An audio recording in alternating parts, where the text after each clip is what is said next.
Hello, fellow Econauts, and welcome back to our show.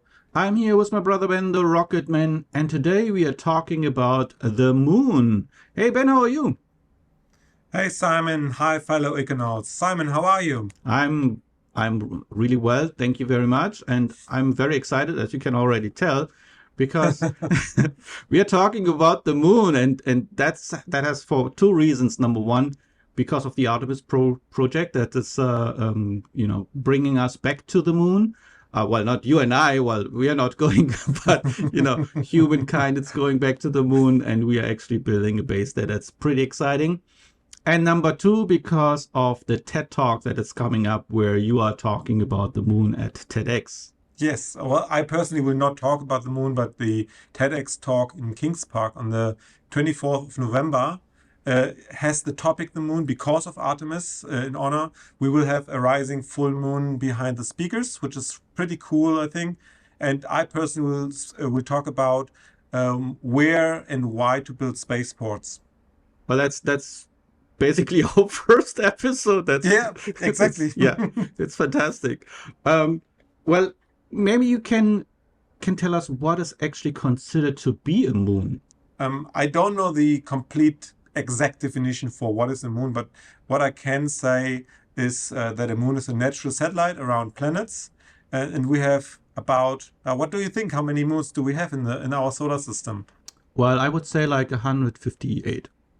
Now, we have 290 moons in 290. our solar system. Yes.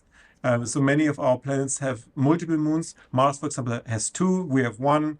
And the bigger planets, they have way more, as you can tell from the amount of moons for the few amount of planets we have in the solar system. And Why is having Mars two and we have only one? That's unfair. That's unfair. Yeah, it's unfair. Anyway, but moons actually they're very versatile. There's many different kinds of moons.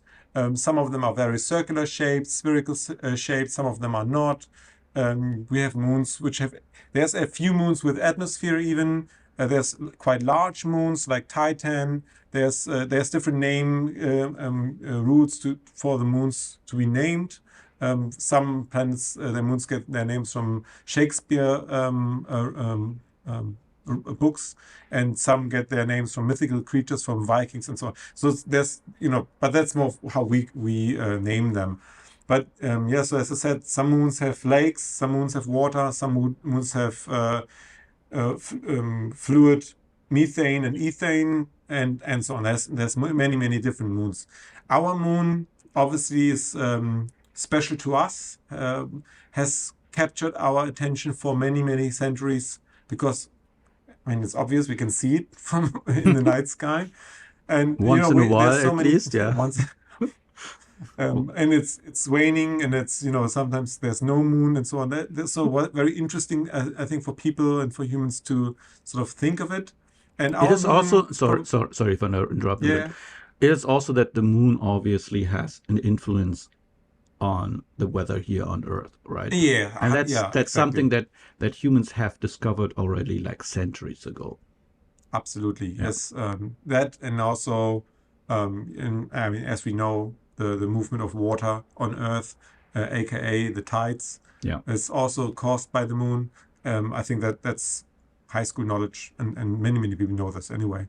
But yeah, what I wanted to say is probably the moon was born a couple billion years ago when a probably Mars-sized object collided with Earth and broke out, or maybe from that asteroid or whatever it was, or from Earth, broke out that what became our moon. Interestingly, the moon is always facing Earth, so we always see the same side of the moon. Um, that's so from our perspective, the moon is not rotating, and that gave the other side of the moon, which we never see, the nickname the dark side of the moon. Obviously, the sun is shining there sometimes. In fact, every 28 days. So one moon day is 28 days. So 12 days in a row, the moon is shining on the side as well. So because in total, the Earth and Moon system is rotating around the sun. It's just that the moon faces us at all times, and that is probably because the center of mass of the moon is more. tilted towards Earth, and therefore the whole thing is not spinning on its own axis. I think we mentioned that in a previous episode, but if I could remember correctly, the moon is also not very circular. It's like more shaped like an egg because of gravitation, right? Well, Yeah, and if you we're not, I mean, over exaggerating. yeah, If you over exaggerate, yeah, of course, yes. I mean, even Earth is not a perfect sphere.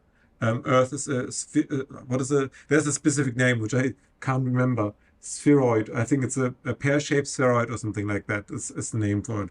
And yeah, this just on the size of things, we can't really distinguish a huge difference right. to an actual sphere. But yeah, so I think that's all to the moon I can say for now, other than the things we will discover going forward in our talk. Right. So a couple of things that are interesting for the future and also related to the Artemis program, which we will analyze a little bit in future episodes. We have planned to have the next episodes dedicated for Artemis because I think it's an incredible program and it's very Absolutely. important for us to move forward.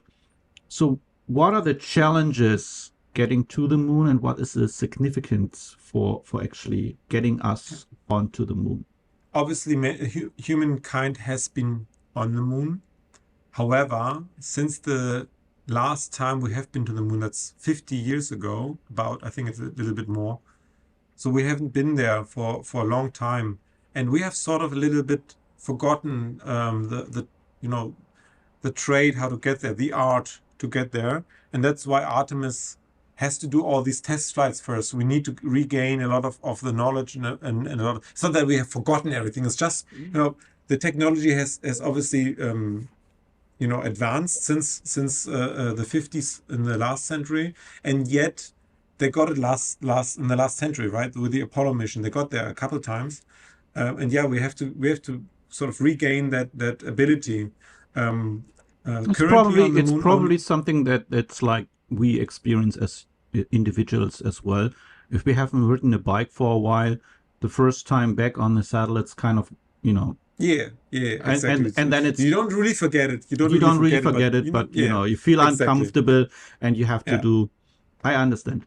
And currently, as far as I know, there's only 2 active missions on the moon from India and from China with rovers. Yeah. And obviously there's more missions planned, but just keeping with Artemis, obviously the Artemis program aims to get people back to the moon, humans back to the moon. Further challenges, I mean, you have to get there first, so therefore you have to launch a rocket. That's always very, there's lots of things which can happen when you do that, from small things to abort a mission to disastrous accidents. Don't want to, let's hope be not. too negative about it, Yeah. but let's hope not. But still, it's a possibility. We have to be Yeah. prepared for those kind of things as well. I think in that regard, we've had many more launches of rockets since the initial rocket launches, and also I think humankind is more familiar with rocket launches in general, specifically through all the Falcon 9 launches with SpaceX, although they only go to low Earth orbit so far.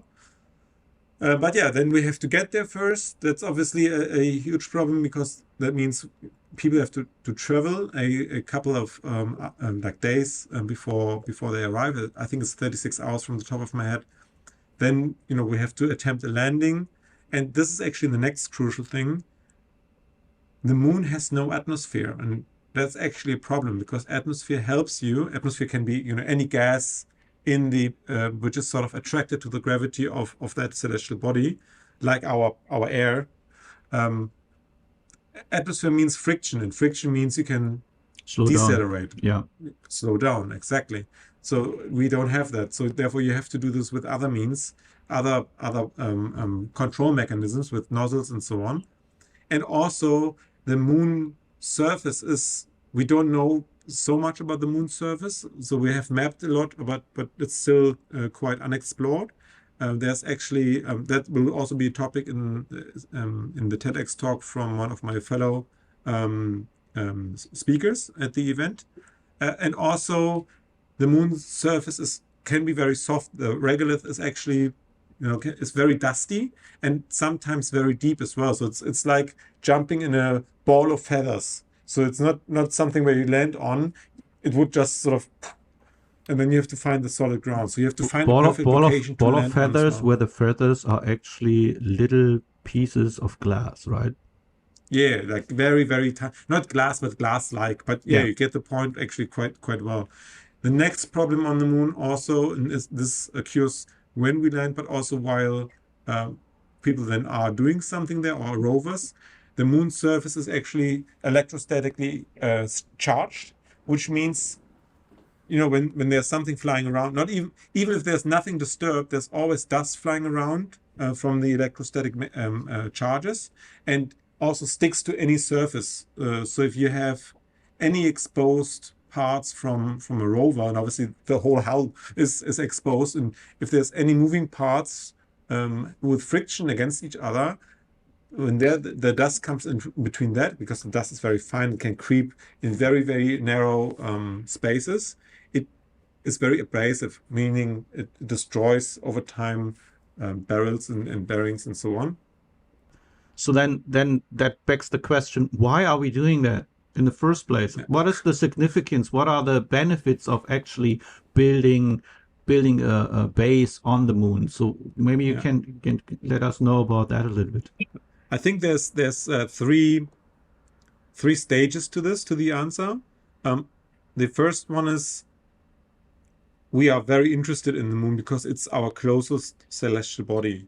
Anything we want to do in space, the moon is the perfect sandbox, the perfect moon box to test things, right? So it's close enough that you can send resupply, maybe even attempt a rescue mission. So it's not lost when you're there. It's not too far away.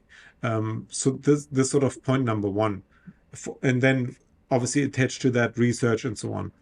The second one is, I think it's very clear, to me it's very clear at least, that humans need to and also attempt to build a very stable infrastructure into space. The moon is a bit further, so I think we all, the attempt in the moment is really to reach the low Earth orbit and in general orbits around Earth to build an economy there or explore manufacturing possibilities, and we have talked about many of those different opportunities in the recent shows, and we will talk about them in future shows as well. The third one, actually there's four ones. I just added one in my head. So the bonus one. third one is the bonus fact. Yeah. Maybe I need another one later. So surprise packet, right? Research is very important. There's many things we can learn on the moon, not only how old the moon is really and how it's, confirm or deny theories about how, or hypotheses, how the moon has been formed, but also there's many things we can find in the regolith, such as helium-3, which we have talked about in the past, and also hydroxyls, which contain so hydrogen and oxygen. You mentioned that there's another reason. I sorry that I interrupted, but I think it's important that's good. too. Yeah. Thank you. All right. The fourth one, I think that especially in speaking of SpaceX and Elon Musk's attempt to go to Mars, and also Artemis also is attached to a Moon to Mars mission. There's often the Moon to Mars program mentioned in the program. The moon is a base to get to Mars. Why? First of all, launching from the moon is way easier than launching from Earth, because no atmosphere, because lower gravity. So we can when you fill up a rocket on the moon, you keep more fuel to get to where you want to go. So in that case, Mars. That is definitely a huge advantage. We can test a lot of things on the moon, a lot of technologies which we will need on Mars, such as space agriculture. Can test how we can grow certain plants and food, and even more, if we do find either water in water ice or extract hydrogen and oxygen from hydroxyls, we can make fuel. rocket fuel. Right. So we actually don't have to bring all the rocket fuel to the moon first, refuel the next rocket, and then go from there. We might be able to produce it there. And then the moon becomes pretty much a launch pad into our solar system. Because from Earth, if you launch from Earth, you always use up 90% of your rocket fuel. Therefore, it's way better to launch from our celestial neighbor. Absolutely. Well, that's already it for today. I think that we could go on. The moon is a very Oh, fascinating, yes. fascinating topic, but we have to The cut it. moon. We have to cut it for today. Otherwise, we are taking too long. Yes. I'm very excited to be at to to witness the coming back to the moon. Number one, and number two, I'm very much looking forward to the TED Talk in November Thank you. 24th, 2023. I think that's pretty amazing, not only for you but also for us, for the Econauts here on TechCrab. I'm very happy Absolutely. Yeah. to have you I'm here on the thrilled as show, well. and and I hope that you enjoyed our episode today. And if you do, please don't forget to leave a like, subscribe if you haven't already, and we always like to hear from you. So please don't forget to leave a comment, and we will see you in the next show. Bye bye. Bye.